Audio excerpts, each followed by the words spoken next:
We Americans are adventurers at heart. Of course, it is inconvenient for most of us to go sailing off to the South Pole or plod across the Arabian desert in search of bigger and better pyramids. Flying around the world is fun, but you can't get very close to nature that way. There's always something new under the sea. But what's the use? The folks back home wouldn't believe your fish stories anyway. And after all, why go so far away? There are plenty of wide open spaces, plenty of opportunities for adventure and exploration right here in America.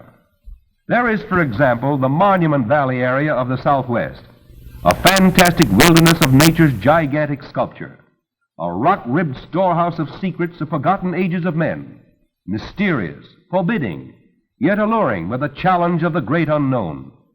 Here is a world apart, yet within motoring distance of all America.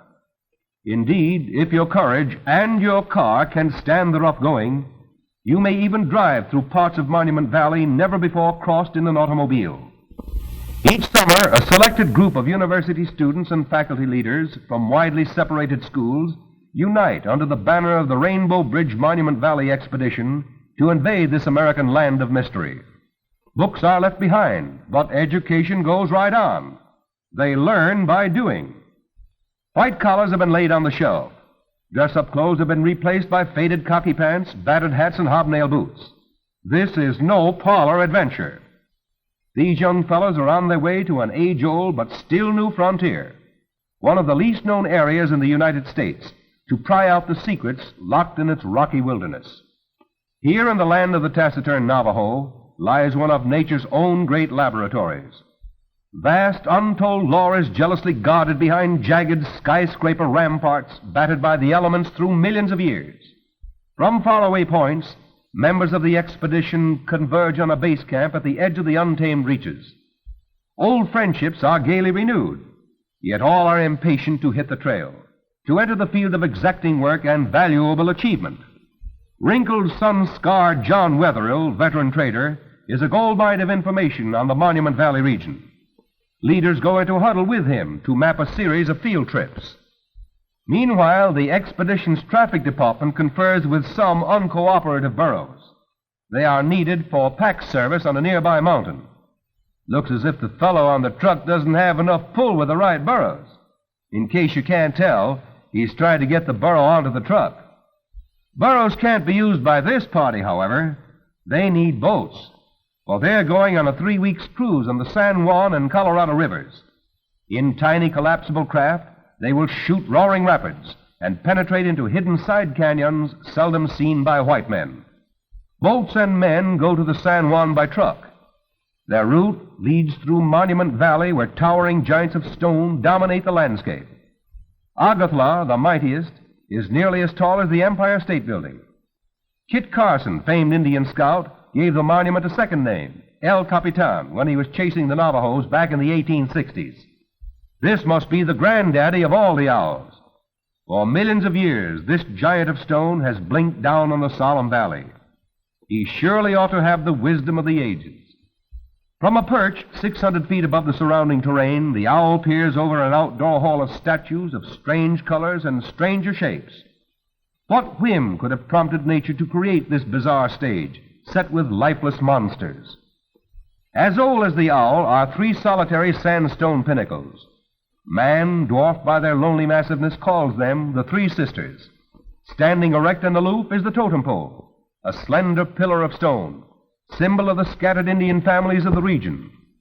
For all its slimness, it rises 600 feet skyward, as tall as a 50-story building. On past the monuments they go. Passengers on the truck get a thrill as it zooms over veritable stair-steps of stone, reeling and dipping. Hour after hour of this sort of going is a mighty severe test of stamina for the truck, but it doesn't seem to mind. It takes the beating and goes right on.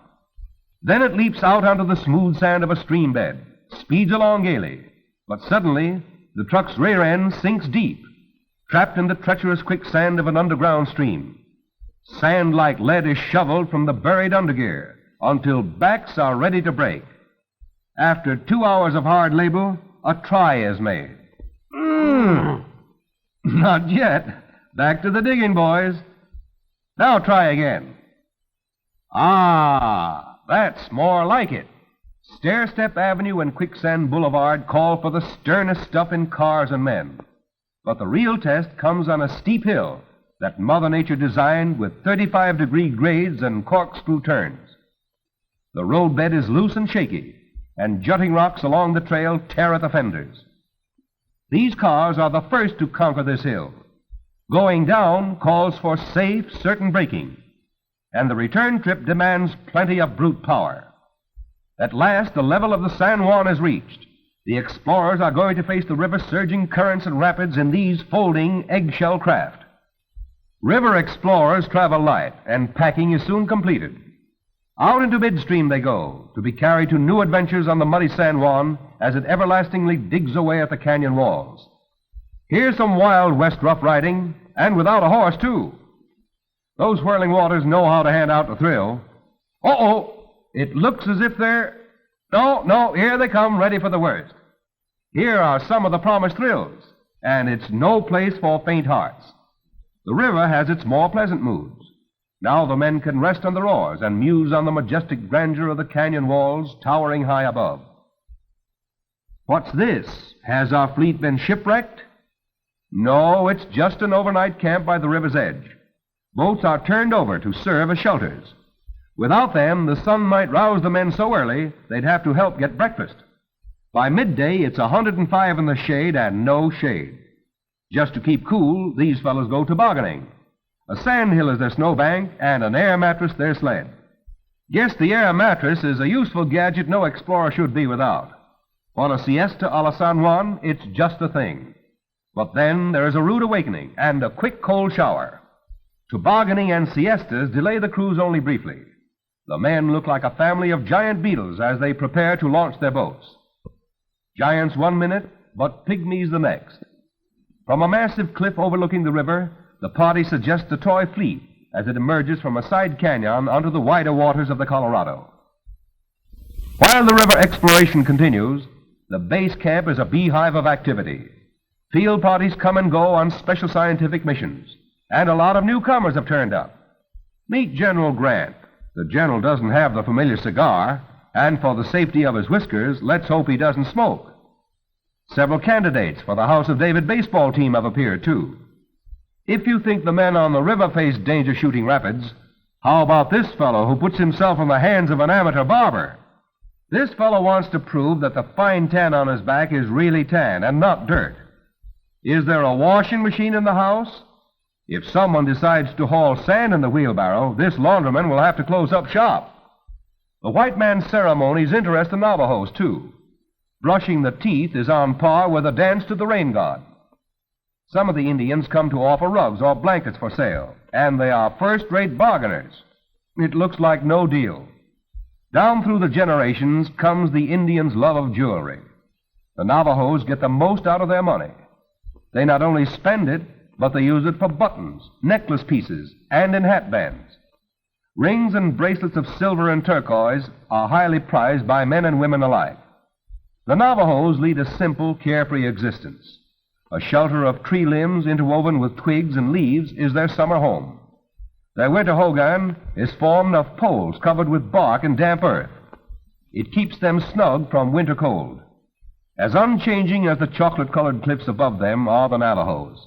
Centuries before the Pilgrims landed at Plymouth, Indians of the Southwest ground their meal with the stone mano and the metate, just as the Navajos do today. Civilization's way of spinning and weaving on intricate machines is unknown to the Navajos. In the shade of a pinon tree, dexterous hands twirl a crude spindle, while fingers form and draw the yarn. Navajo rugs and blankets are known the world over. They symbolize the age-old craft of the peoples of the Southwest. The vivid patterns are carried only in the minds of the women. Back into dimly remembered times goes the Navajo tradition that the back of the head shall be flat, so each baby is strapped to the cradle board, swathed in coverings. But long ago, Indians of another race roamed these bleak, rocky lands. It is no easy task for the archaeologists to wrest the story of these long-dead peoples from the towering cliffs and the sun-parched deserts. In Monument Valley, a driver must have strong hands on the wheel. Wow! and a car that can stand bumps and more bumps. But wait. Sharp eyes discover an unusual arrangement of stones. There's excited digging, and yet there is extreme caution. This may be the grave of a basket-maker Indian who lived 1,500 years ago. And it is. See the dark rim of the telltale basket surrounded by bones? Way back, even before the Dark Ages, an Indian doubtless sat near this very spot. There's more excitement as leaders find what is apparently the site of another burial ground. All available shovels go into service, and a narrow shaft is dug through a sandbank. Pots, arrowheads, axe heads, scores of implements are uncovered to shed new light on prehistoric peoples. One burial, that of a woman, is surrounded by pottery jars. Another grave is that of a medicine man. Beside his bones are those of a fowl, possibly a turkey. Proud he must have been of his innumerable turquoise jewels, which the archaeologists, nearly 8 centuries later, sift out from the sand of his unmarked grave. The burials are dated about 1150 A.D. In the next 100 years, the Pueblo Indians more and more began to live in communities for defense against enemies. A group of families often sought out a protected cave in which to construct a communal dwelling. This great prehistoric apartment house was perfectly located defensively. It is called Betatakin, meaning side hill house. When it was built 800 years ago, it comprised 135 rooms. Stalwart Pueblos toiled over these steep rock walls, hauling the stone slabs and the timbers used for beams. With their dwellings built, these Indians had time for things other than work. Here is one of their art galleries. Human bones were found only a few rods from the dwellings. Uprights for looms on which the Pueblo Indian women wove were set in holes dug in the floor of living rooms. In special rooms, the women set up their crude grain mills. Motor cars are called on again.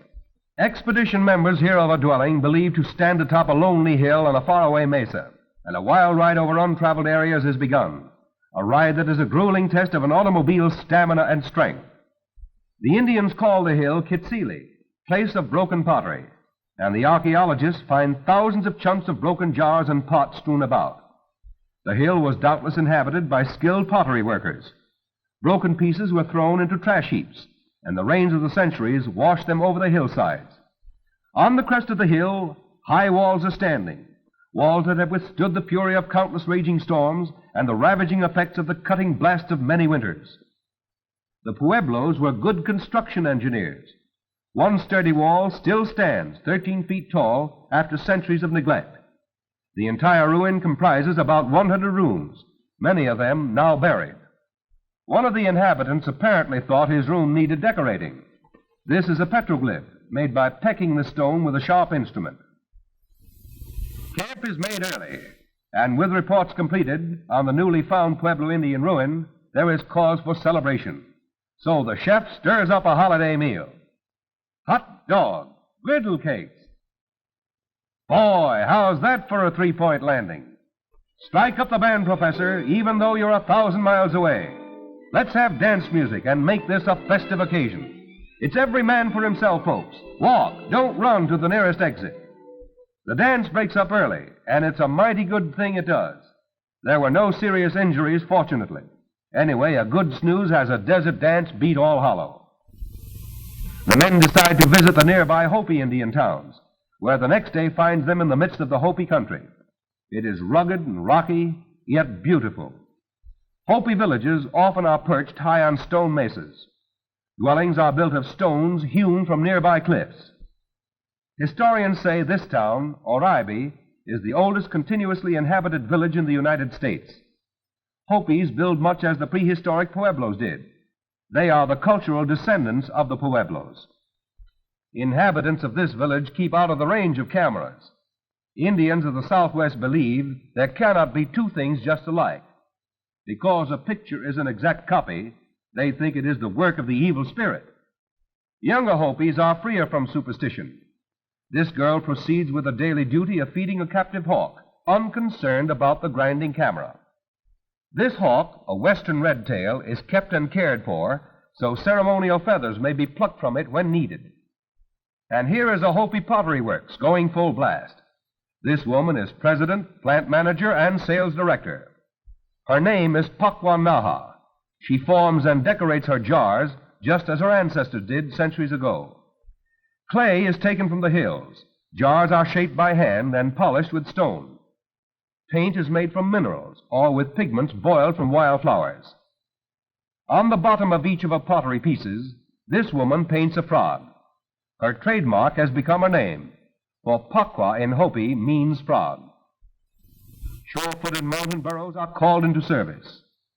The expedition leaves this country with regret, turning from the Hopi's creations of art to Mother Nature's own picture painting. Rainbow Bridge. The party must make scientific investigations en route and locate the bridge in its proper place on the map. This necessitates an approach by way of Rainbow Plateau and Skeleton Mesa, on which there is no trail.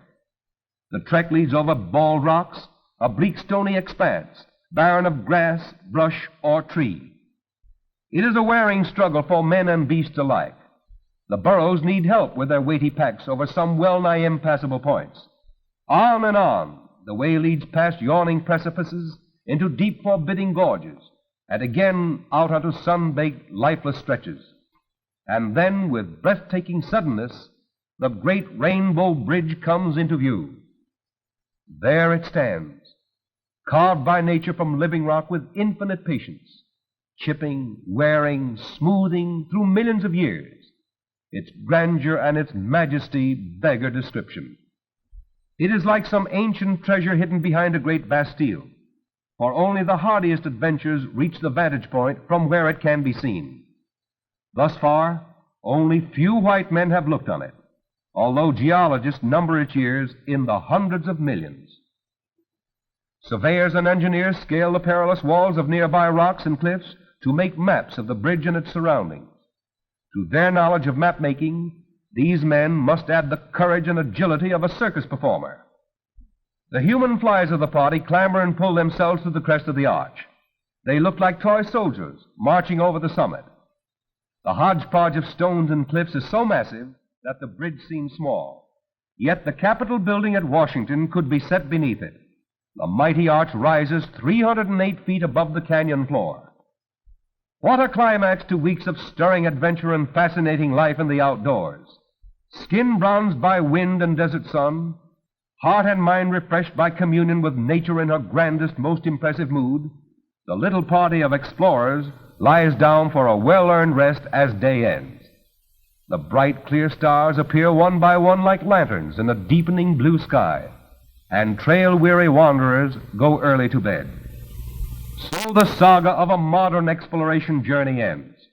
But memories of the sight and sounds, the color and the beauty of those days will last a lifetime. And in the pages of science, new lines will be written from the reports of these adventures.